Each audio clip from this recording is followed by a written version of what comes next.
Welcome to Tony at 12. I'm Tony LeBlanc, and today I'm in conversation with Chris MacGregor, Managing Director of Alderney Electricity, and we're going to discuss current energy matters. Chris, good to see you. Thank you for your time.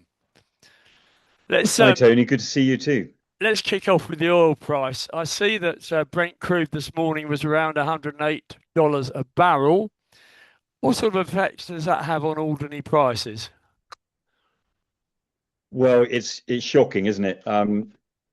We've seen over the past few weeks a massive spike in oil prices and also other fuels as well, liquid natural gas, and then of course all the distillates that come from that. So, to answer your question, it affects us greatly, like all energy companies, in that the wholesale price that we are now paying for all fuels has increased markedly. Indeed, from January to March, our kerosene increased by about 80% and diesel up by about 50% just on the wholesale price. That's incredible, isn't it, from that point of view?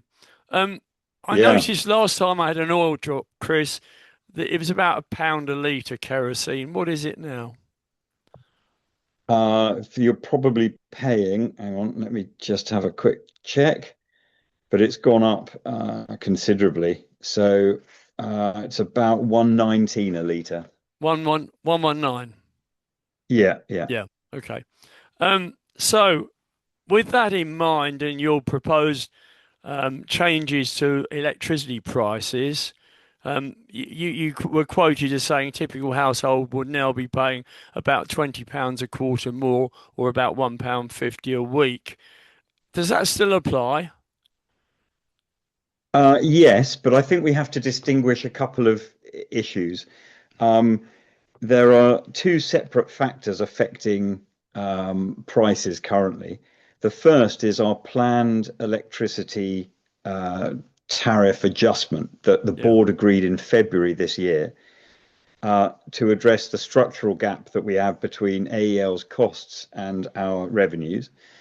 And then there's the second issue, which is the recent volatility that we've just been talking about in oil markets arising from the conflict in the Middle East, which is affecting prices across the world and all future deliveries. So the figure that you quote there, the additional £1.50 a week, was what we'd worked out would be the effect of our price increase, so our tariff adjustment that we determined in February was necessary on an average house using around 600 units a quarter. When you add in the recent oil price rises across the board, the figure doubles actually to around £3 a week. And so, we're very conscious about the fact that that is going to have an impact on all families and businesses and how we all operate. So can you not defer it for, say, 6 months? Well, we have thought about that, but again, there are two different issues here. The first is the planned tariff adjustment that we determined was absolutely necessary that we make. Um, and whilst you could defer that, we'd only be pushing it further to the right and we'd make it worse in the future. Because what that tariff adjustment does is mitigate the fact that for a long time, Alderney Electricity has been holding prices below inflation. So when I came in, I started to look at the accounts and the detail of our pricing strategy. And what it really reveals is that for about a decade, um, certainly since the 2020 onwards, had we put up prices just by inflation alone, they would now be between 11 and 18% higher than they currently are. So we've got an increasing gap between where prices should be and what we were actually charging. So we need to do something to close that gap. Deferring would just push that problem further to the right and make it worse for all of us. So we decided in January and February that we needed to adjust those tariffs. Of course, at that point, America and Israel's attack into Iran wasn't on the cards. So that has all come subsequently. But what we are now doing is talking to the states and are looking inward to see how we can become more effective and efficient as a business so that we can keep our costs down where we can. How can we improve our revenue from other activities, other enterprises that we're running? And I can talk about that a bit more in the short term. And then also with the states, what are we going to do that could be the equivalent of other governments looking at the cost of living crisis? Mm. How are we going to help people on Alderney work through this issue, which personally I don't think is going to go away anytime soon. The conflict in the Middle East is going to have severe repercussions and is an inflationary burden on the whole economy. But I'm very concerned, Chris. There are a lot of people on the island who are low income, and this is going to really hit them, isn't it? Something like this. What provision can you make for people who simply can't afford it? Yeah, well, I agree, and it's really worrying, and we've got to be really aware of the stresses and strains that people are facing. That's not true of everyone on Alderney, of course, but you're right to highlight that element, and it's significant. And you'll just see actually with the food bank that has been set up, Yeah. quite how much that demand is there. Um, so we're looking at doing some simple things. So looking at reducing the amount of oil that one might have to purchase. Currently, it's 500 liters. If people come in and talk to us, we will be able to arrange a smaller delivery, and we think that's really important because not everyone will have enough money to pay for 500 liters of kerosene in one go.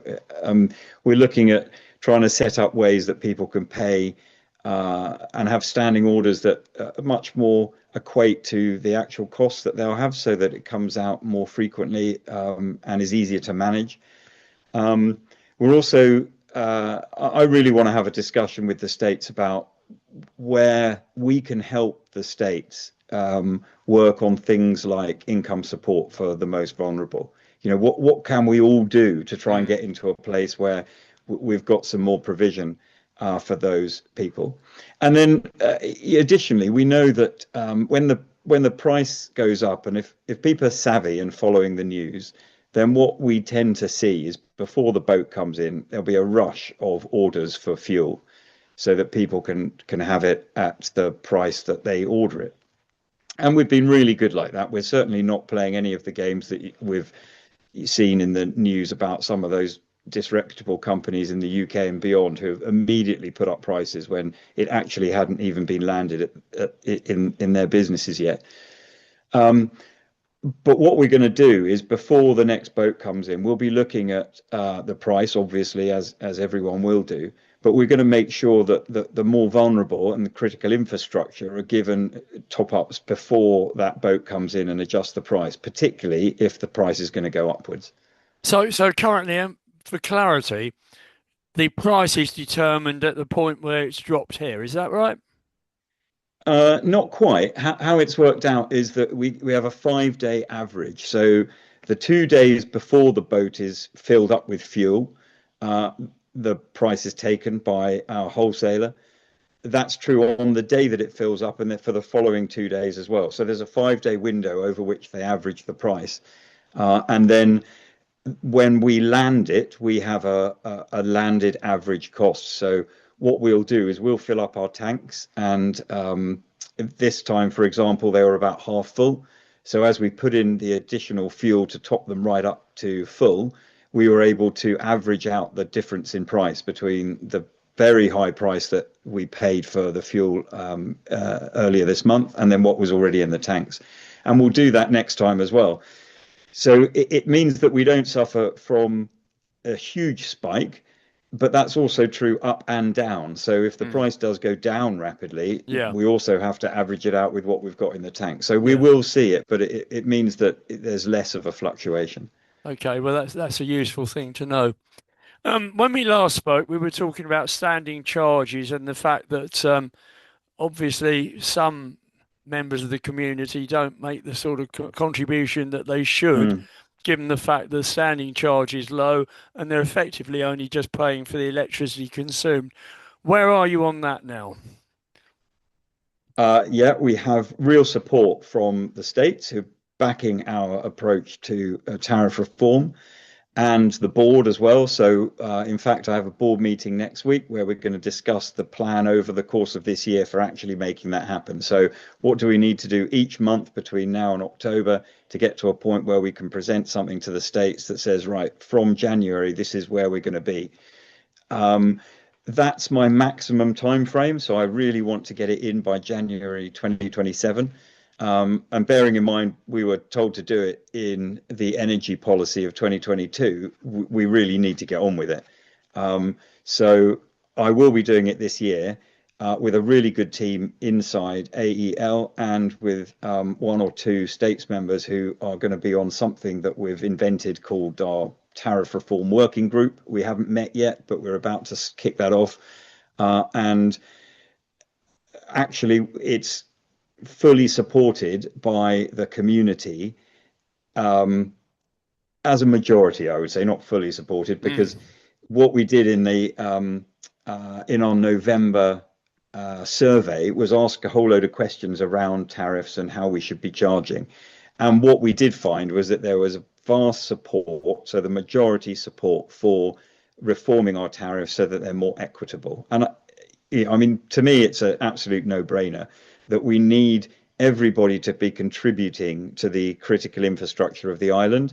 And currently, as you said in your introduction, it's unfair in that there are people who own a property here, do not come here very often, only really pay for the electricity they consume for a couple of weeks a year, and therefore they're not contributing on a daily basis to the running of the infrastructure. So we need to be able to pass more of that onto them. And I see that really as a contribution to the community. It's something that must happen. And we're going to be driving it forward this year. If I can get it done sooner than January, then I will. What sort of effect does it have on your financials? You've obviously done a model as to what the Yeah, likely well, effect is going to be. Is that, we were sort of saying that the standing charge would go up, but the unit price would go down. So for the resident, it shouldn't make much of a difference apart from what we've already been talking about. Is that still the case? yeah, that's still the direction of travel. Yeah, absolutely. So, clearly we need to make at least the same amount of revenue as we are now from any new tariff structure. And so we have some modeling that we'll need to work through and work through those scenarios. But yeah, what we want to do is ideally what the average household should see is no real change, but Mm. there should be a group at the bottom who see their price come down Yeah, and a group at the top who'll see it go up. yeah, okay. With the caveat that we still got this impact from the proposed revisions. Okay, let's get on to Yeah. other things. Tell me about the grid and the valve. Oh, okay. I Yes. hired I hired a helicopter the other day to go to the doctors. Well, to be fair to the team that have organised that and the team that are digging it, who are not ours, that it's a Yeah, separate contractor, but they're working really well together. And the plan that they have enacted, which is a long one. I mean, I think it's 6 or 8 weeks in total from start to finish. Um, has allowed access into the IMC at all times. I think there might have been one morning where the digger was right in the wrong place and a couple of people wanted to get in, and it was difficult. But they've done it really carefully and cleverly. Um, I have to admit that I am bored of it as much as you are. Driving north or south to north across the island is difficult when that very important road is out of action. okay. Well, So we I'm accept the feeling fact. it. Yeah, we I'm accept the feeling fact it, this needs to happen. Why are you digging the and I hole? apologise, Why but are you digging we've the we've hole? it's a really good question. We're digging it because we've got to upgrade the network, and that includes some of the cabling that sits underneath the road, but Yeah. also the infrastructure that we've got in the substations that are adjacent to the road, and it's allowing us to redirect electricity in the way that it flows across that section of the island. And what I'll do after this, having received a really good brief on it from Reese the other day, is start producing more information on social media about why we're doing it. And we'll include some of the photos of the equipment that we're replacing. Because when you see the old stuff that's in there currently and what we need to put in, I think everyone will appreciate why it has to be done. It's Yeah. a big piece of work because it all needs to be done at the same time. There's no point us just digging up one small bit of that road and then coming back later. So we're trying to do it in such a way that it is the most efficient use of our resources and time and is the least disruptive. So we're doing it in relatively low season. We certainly haven't started the big tourism of the summer yet. We also need to get it done before Rhone come back and resurface the road. So that whole Yeah. stretch we want to have done, out the way and finished. And we're also working with the water board and the states to ensure that the hole that we've got is used most productively by as many of the utilities as possible. So I do accept that it's a pain, and I apologise for that, but we are trying to Oh get it no, done as quickly as I'm sure possible. everyone accepts the fact that these things have to be done. What's the maximum capacity of the grid as it stands at the moment? Oh, that's a tricky question because there are several ways of answering it. Are you talking about how much our generational capacity, how much we can generate, or the load on the I'm system, talking or a about combination? I'm talking about if we all went electric, okay, which is something you have talked about in Right. the past. Yeah. Would the Yeah. grid have capacity of the grid have to be tripled, which is the case in the UK? Actually, the capacity of the grid as it currently stands is is enough for that transition. Okay. Um, because if you think about our generational capacity, we're really only consuming about 1 to 1.2 megawatts at any point. Yeah. Um, and we have a generational capacity that's much larger than that. It's about 4 megawatts when you look at all of the engines that we've got in Yeah. place. So we've got enough thrust to get a lot Yeah. more out, in simple terms. But what we'll have to do is ensure that, and there are different factors here around how we balance the grid, how we keep it stable and reliable when we've got the integration of all those renewables. So we're having to make the grid more robust, but its capacity is fine. But there are elements of it that we need to upgrade so that they can also handle that increased complexity. So there are ways that we'll do that. One is doing the work that we're doing in the Val now, so upgrading things like transformers and switchgear. And the other way we'll have to look at it is thinking about demand management as well. So in the UK, for example, they try and shave off all the spikes that are caused by peaks and demand load that comes at busy times, breakfast and dinner, for Yeah. example. Everybody wants to put the kettle on, and you get these demands on the system.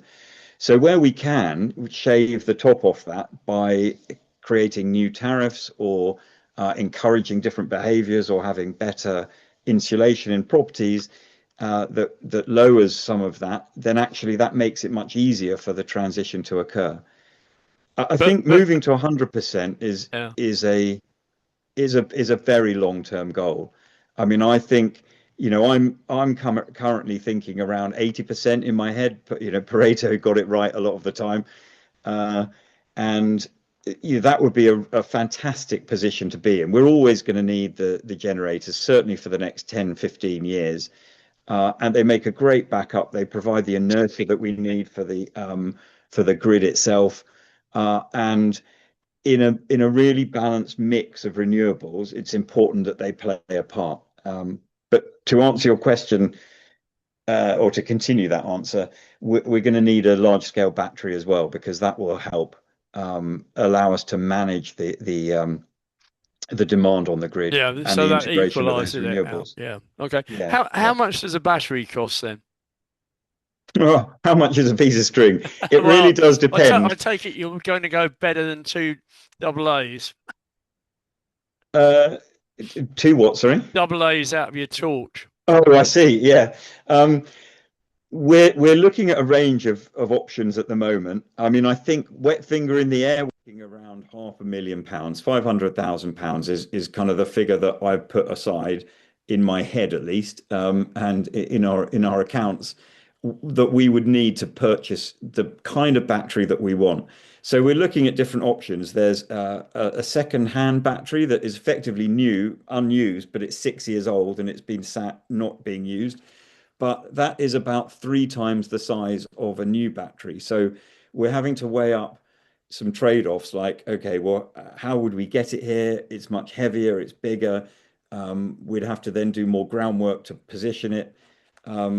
Whereas a newer battery is much less weight, much less size and volume, so we'd have to, do fewer groundwork. So there's a balance that we're taking, but I want to take a decision with the board this year in the next few months so we can actually have it in place this year. It's really important and it provides a really core foundation for then how we move forward. Can you lease them? You can do, Does that make um, sense? but well, it's something that we've looked at, and the best outcome we've got at the moment is a purchase. But when we come to make the decision, we'll be evaluating all of the factors But it's all and about cash indeed flow, spreading the Chris. cost as well. No, Chris, you're it's all absolutely about right. cash flow. If you can lease it and it's not too much different in terms of the amortization, surely that makes sense. It does. You're right. It's just about whether we can do that or not with the type of battery we want, and the time frame that we want. But yes, you're absolutely right. In fact, we're taking that model forward with the purchase of our smart meters as well. So we really want to be in a position where we're not putting £630,000 up front for all the new smart meters, but actually what we're doing is buying them over a rolling period of Yeah, time yeah. to lower the upfront cost for everybody. Where are you on data centers? That's a non. Well, I'm open-minded Let about me data not centers. compromise you. Let me say this. In Okay. my view, it's a non-starter. And if you take the Republic of Ireland, 22% of Mm, their power is going to data centers at the moment. Just seems to me that mm. something like that could never really work here. I'm open-minded about it currently, and I agree with you about Ireland. They've got some real issues, and not just where the power's going, but also with their water supply as well for cooling. Yeah. They've got some big demands, but they really have maxed out. I mean, they're making a huge amount of money from data centers as well, so there is a quid pro quo there. But uh, in terms of Alderney and on the energy side, we will support any study into whether it's possible or not. Clearly, with the engines that we've got currently, we wouldn't be able to supply the energy required for a large data center that would make sense here. And so we would have to work up a plan to bring in new generators and the fuel that was necessary to fuel those generators, to ensure that a data center had the power it needed. And we'd have to work out that cost and how that cost was met by the data center company. Um, but we would certainly work with them to ensure that it was all possible. The states are currently conducting a feasibility study into data centers, and I think that's a really good first step. What across all of the different avenues do we need to do, from people to the logistics to of fuel supply to the space that we needed to the effect on the wildlife. We need to have a look at all of that. But if it's an economic driver, and if it's possible, if it is genuinely feasible, then we'd certainly support it. Okay. Interesting. Right. There's Let's. a, sorry, there's another element to that about cable as well. There has been some discussion about, could you bring a cable across from France with power in it? That again, that is possible theoretically. How it's actually done in practice, and whether it comes straight from France or comes through Jersey or Guernsey, and over what time frame would it come in to provide energy to that data center, all needs to be investigated. But It's all possible. Mm, okay. Let's get on to tidal. Are spirulus still in the equation? Yeah, Spiralis are still uh, designing and building their equipment. As far as I know, they've done a deal with a manufacturer, and they will be getting their five design rigs up and running to put in Orkney sometime this year, as far as I understand. And yeah, we're looking to watch the outcomes of that um, uh, as they develop. It'll be really fascinating for us to see the performance of those. And and if they're right in what they say, it is genuinely the most effective and value for money tidal system that will currently exist. But there are some other options that we're looking at. Of course, we have to in Morley and in EMEC, which is in Orkney, with what's currently designed, and we have to compare and contrast them all. But tidal is definitely should be the primary source of renewables for our island. Yeah, that's interesting. Why did they pull out of Alderney then? Well, they haven't really pulled out of Alderney. What they've done is change their plans Hmm. so that they can test in the European Marine Energy Centre in Orkney. What they realised was that it would be much better for them financially to be paid to test in that environment than it would be to try and come here. Um, there is another factor, which is that Alderney does not yet have the legislative and regulatory framework necessary to allow any developer to come and license the sea Yeah. around Alderney. It's a tangled mess of it's a historic bureaucracy, I think, about who owns the seabed, the sea surface, the column of water that joins the two, and where that's controlled from across the Crown Estate, Guernsey, Guernsey Bailiwick, Alderney itself, and each one of those has to be considered from 0 to 3 nautical miles out, and then 3 to 12 nautical miles out, and then beyond. So there's a whole web of work that has to be done, and is being done by the Marine and Energy Working Group now, to enable any developer or innovator to come here and start using Alderney's waters. Okay, but if you took them for example, they wouldn't be producing enough power to export to France. It would be a sort of domestic situation. They'd supply the kit, and presumably you would buy the electricity. Yes. Yes, that's right. So the idea is that we'd have a domestic supply from, let's say, three of Yeah. their platforms. But actually, on your first point, their intention, and I think more generally, the intention of using Alderney water and our own environment to produce energy for export is something that is in everyone's target sites, because we're sitting on an amazing natural resource, whether it Mm. be wind Yeah. and offshore wind or offshore tidal, or a combination of the two. We should be working with Guernsey, Jersey, and France to ensure that the area around the Channel Islands is maximized for the generation of renewable energy, that electricity that would be sold into any one of those jurisdictions. It certainly wouldn't have to come to Alderney first for us to gain from it. So we'd have two separate things. We'd have our own little domestic supply, which is absolutely necessary for a really optimized and balanced grid. Um, and in fact, I've just got a paper from Dr. Danny Coles at Oxford, which again reinforces why tidal is so important in our own energy mix. Um, and then we'd have that offshore, a large scale offshore Yeah. generation And of and wind and tidal. and that would work on the basis that the states would charge license fees and get the money in, and you wouldn't be directly involved. AEL wouldn't be involved No, in that no, decision, no, no. but hopefully, like everyone else, would be involved in the beneficial outcomes of it. Now, can you tell us about Jersey Energy? Where do they fit into it?